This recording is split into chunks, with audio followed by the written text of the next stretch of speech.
बिस्मिल्लाहिर्रहमानिर्रहीम। आज हम बात करेंगे तहरीक की, एक ऐसी इस्तिलाह जो हमारे दीनी और फिक्री माहौल में निस्बतन नहीं समझी जाती है, मगर जिसकी जड़ें कुरान और सुन्नत की तालीमात में गहराई से पैवस्त हैं।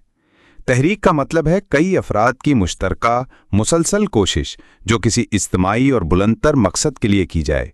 ये महज एक सियासी या वक्ती नारा नहीं, बल्कि एक नज़रिया, एक सोच और एक अमली मंसूबा है जिसका हदफ सिर्फ दुनियावी तब्दीली नहीं, बल्कि इंसान के पूरे निज़ाम ज़िंदगी को अल्लाह की बंदगी के ताबे करना है। लोग अक्सर इनकलाब या तहरीक जैसे अल्फाज पर इतराज़ करते हैं क्योंकि वो इन्हें फ्रांस या रूस के खूनी इनकलाबात से जोड़ते हैं, लेकिन इस्लामी तहरीक का मकसद महज ताकत का हुसूल या किश्तो खून नहीं, बल्कि इसका जौहर ये है कि इंसान की सोच, ज़िंदगी का मकसद और अमल का रुख मुकम्मल तौर पर अल्लाह की तरफ पलट जाए। कुरान हमें दावत, बलाग और शहादत हक़ जैसे अल्फाज से इस तसव्वुर की वजाहत देता है। फरमाया, बमा अलैना इल्लल बलागुल मुबीन, हमारी जिम्मेदारी सिर्फ पैगाम को वाज़े तौर पर पहुंचा देना है, और यही इब्तदाई कदम है किसी भी तहरीक का। अगर कोई इस्लामी जमात बात पहुंचाने, दावत देने और शहादत हक़ अदा करने से भी गाफिल हो जाए तो वो तहरीक नहीं कहला सकती। तहरीक के दीगर पहलुओं में दीन का गालिबाना, अदल का क़याम और अल्लाह की बंदगी का इजहार शामिल है।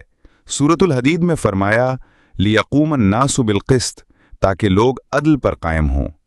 लेकिन सवाल यह है कि जब कुरान में इतनी वाज़ेह इस्तिलाहात मौजूद थीं तो तहरीक जैसे नए लफ्ज़ की क्या ज़रूरत थी?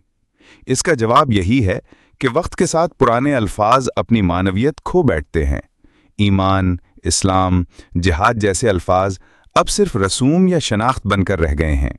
उनके पीछे जो इनकलाबी रूह थी वो धुंधला गई है। इसीलिए जैसे सहाबा ने नए इलाकों में नमाज और खुदा जैसे अल्फाज को अपनाया, वैसे ही आज हमें तहरीक जैसे लफ्ज़ को अपनाना पड़ा ताकि हम अपनी बात लोगों तक मुअस्सर अंदाज में पहुंचा सकें।